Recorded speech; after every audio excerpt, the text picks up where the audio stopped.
کا زمانہ ایسا ہے، ٹیمپٹیشنز بہت زیادہ ہیں. آپ 1 منٹ کے لیے کچھ غلط کام کرتے ہو، پھر پلٹ کے اللہ کی طرف جاتے ہو، پھر کرتے ہو. یہ ایک کانسٹنٹ فائٹ ہے جو مسلسل چل رہی ہے.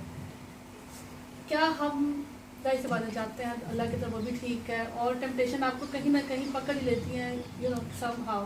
یہ جو کانسٹنٹ فائٹ چل رہی ہے اس کو کیسے ہم روک سکتے ہیں؟ اینڈ دوسرا مجھے یہ پوچھنا تھا کہ توکل کیا ہے، اور اللہ پہ توکل سے اصل مراد کیا ہے؟ یہ توکل کا جواب کیونکہ مختصر ہے تو میں پہلے وہ عرض کر دیتا ہوں. ویسے تو توکل کی ڈیفینیشن مختلف لوگوں نے مختلف بیان کی ہے، لیکن میرے نزدیک جو سب سے معتبر ڈیفینیشن ہے توکل کی، وہ یہ ہے کہ توکل نام ہے اللہ کی تقسیم پر راضی ہو جانے کا. تو جو آدمی اللہ کی تقسیم پر راضی ہو گیا وہ رب پہ توکل کرنے لگتا ہے. ویسے تو اس کی اس کو کہا ہی جاتا ہے کہ توکل کی 3 گھاٹیاں ہیں. پہلی گھاٹی توکل ہے، اس میں انسان رب تعالیٰ پر بھروسہ کرتا ہے. عام انسان اس مقام پر پہنچ جاتے ہیں. دوسری گھاٹی ہے جس پر حضرت ابراہیم علیہ السلام فائز تھے. تیسری گھاٹی ہے تفویض کی. تفویض وہ مقام ہے جہاں انسان اپنے تمام ارادوں کو، اپنے تمام خواہشات کو، اپنے تمام پلانس کو رب کے ماتحت کر دیتا ہے کہ جو میرا رب چاہے، یا دوسرے آسان لفظوں میں کہ یہ کہ اپنے آپ کو اللہ کے سپرد کر دیتا ہے کہ جدھر کو اللہ چاہے لے جائے. اس مقام پر آپ صلی اللہ علیہ وسلم فائز ہوئے ہیں. جو آپ نے پہلا سوال پوچھا کہ ٹیمپٹیشنز ہوتی ہیں، تو میں ابھی آپ سے عرض کر رہا تھا، آپ سے پہلے جو بی بی نے سوال پوچھا تھا کہ جو صحیح رہنما ہے آپ کا، وہ صرف ایک کام کرتا ہے. پہلے اسٹیپ پر آپ کے دل سے دنیا کی محبت نکالتا، مال دنیا کی محبت. یہ جو روحانیت کا سلسلہ چلا، اصل میں اس کا نام اسلام میں خانقاہی نظام تھا، اور اس کی ابتدا مراکش سے ہوئی تھی. مراکش میں اس کو نام دیا گیا تھا زاویہ. آپ میں سے اکثر کو یاد ہوگا کہ جناب اشفاق احمد خان صاحب کا ایک ڈرامہ چلتا تھا زاویہ. وہ لفظ اشفاق صاحب نے وہیں سے لیا ہوا تھا. اس کا ایک باقاعدہ انریٹن سلیبس تھا. جیسے اس ملک میں آپ رہتے ہیں، اس کا ایک انریٹن کانسٹیٹیوشن ہے، اور اس پہ بڑی سختی سے عمل ہوتا ہے. اسی طرح اس خانقاہی نظام میں ایک انریٹن سلیبس تھا، اور اس کا پہلا سٹیپ یہ تھا کہ جو لوگ وہاں علم حاصل کرنے کے لیے آئے، دعا کے لیے نہیں، علم کے لیے، اس کے ساتھ پہلا سلوک یہ ہوتا تھا کہ اس کے سر کے بال صاف کروا دیے جاتے تھے. دوسرا عمل یہ تھا کہ اس کی ایگو کو کچلتے تھے، ایگو کو ختم کر دیتے تھے. اور ایگو ختم کرنے کا ان کا طریقہ کار عجیب و غریب تھا کہ خانقاہ کی یا اس انسٹیٹیوشن کی مین انٹرنس پر اسے بٹھاتے تھے آدمی کو. وہ ہر آنے جانے والوں کے جوتے سیدھے کرتا تھا، ان کو صاف کر کے رکھتا تھا. اب یہ کام بڑا مشکل ہے انسان کے لیے کرنا، لیکن وہ ایگو کچلنے کا انہوں نے ذریعہ اسی کو بنایا تھا. جب کوئی آدمی اس میں پختہ ہو جاتا تھا اور جوتے صاف کرتے ہوئے، جوتے لوگوں کو سیدھے کرتے ہوئے، اس کے چہرے سے، اس کی آنکھوں سے ناگواری کا تاثر ختم ہوتا تھا، تو پھر اسے لوگوں کے سامنے سے ان کے جھوٹے برتن اٹھانے کی ڈیوٹی دے دی جاتی تھی کہ لوگوں کے جھوٹے برتن اٹھاؤ اور ان کو جا کے دھو. بہت دشوار کام ہے.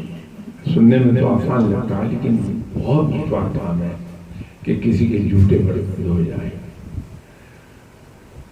جب وہ اس میں ٹرین ہو جاتا تھا تو پھر اگلا کام یہ تھا کہ لوگوں کے سامنے کھانا سرو کیا جائے. کرتے کرتے وہ ترقی کرتا تھا. جو سب سے سپیریئر جاب گنی جاتی تھی اس خانقاہ میں وہ تھی لنگر کی تقسیم. کھانا تقسیم کرنے پر اس کو مقرر کر دیا جاتا. یہ تو ایک سائڈ تھی اس کی تربیت. دوسری سائڈ یہ تھی کہ وہ فرض عبادات بھی پوری طرح ادا کرتا تھا پلس نفلی عبادات کا بوجھ اس کے اوپر بہت تھا. تو دونوں چیزیں، رات کو عبادات کا زور ہے، دن میں خدمت خلق ہے، اس سے اس کی اندر کی جو چیزیں ہیں ان کو نکال باہر پھینکتے تھے. اسی لیے جب ہم فقیر کی تعریف کرتے ہیں کہ فقیر کی ڈیفینیشن کیا ہے تو ہم یہ کہتے ہیں کہ وہ آدمی جو روحانیت پہ جس نے قدم رکھا ہے اور اس پر اضافی عبادات کی مشقت لاد دی جاتی ہے، اس کا نیند کا پیریڈ بالکل کم کر دیا جاتا ہے. اسی طرح وہ خدمت میں مصروف رہتا ہے تو کھانا اس کا کم ہوتا جاتا ہے. جب کوئی شخص علم حاصل کر لیتا ہے تو فقیر کے مقام سے اٹھ کر وہ صوفی کے مقام پر چلا جاتا ہے. صوفی کے مقام پر جا کے اس پر سے اضافی عبادات ہٹا لی جاتی ہیں. وہ صرف فرض عبادات کی طرف رہتا ہے اور خدمت خلق تو اس کی سیکنڈ نیچر بن جاتی ہے. کیونکہ عام طور پہ اس سفر میں 35 ایئرز لگ جاتے ہیں. لیکن یہ شرط نہیں ہے. ایسے لوگ بھی ہیں جنہوں نے یہ سفر سال 2 سال میں طے کر لیا. لیکن ایک جنرل میں ایوریج بات کر رہا ہوں کہ 30-35 ایئرز اس میں لگ جاتے ہیں. تو بائی دا ٹائم وہ صوفی کے مقام پر آتا ہے یہ اس کی سیکنڈ نیچر بن گئی ہوتی ہے. صوفی سے اگلا مقام پر آتا ہے اس کا جس کو پیر ہم کہتے ہیں. لیکن وہ پیر نہیں جو میری طرح کے لوگ بنے بیٹھے ہیں. پیر اس کو کہتے ہیں جو صاحب عقل دانش ہے. تو اس مقام پر چلا جاتا ہے. تو جب انسان ان مشقتوں سے گزر رہا ہوتا ہے تو یہ دنیا کی ٹیمپٹیشنز اس کے ختم ہو جاتی ہیں. پھر ادھر کو راغب نہیں ہوتا، اسے بہکا نہیں سکتی ٹیمپٹیشنز. لیکن اگر کسی کا گائیڈ نہیں ہے تو بہترین گائیڈ آپ صلی اللہ علیہ وسلم کی ذات مبارکہ ہے.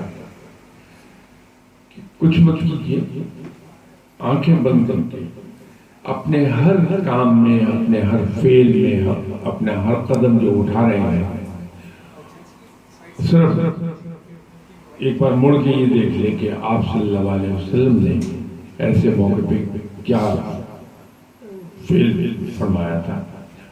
صرف اس کی نقل کر لیجیے، انسان رب کے قریب چلا جاتا ہے. ایک بڑی سمپل بات ہے کہ اگر زمین پر ایک آدمی کے فٹ پرنٹس ہیں، نشان ہیں، ہم اگر ان نشانوں کو فالو کرتے ہوئے چلیں ہم بھی وہیں جا پہنچیں گے جہاں وہ آدمی گیا ہے. تو آپ صلی اللہ علیہ وسلم کے جو نقش قدم چھوڑے ہیں آپ صلی اللہ علیہ وسلم نے سنت کی صورت میں، اگر ان کو ہم فالو کریں گے تو ہم رب تک جا پہنچیں گے.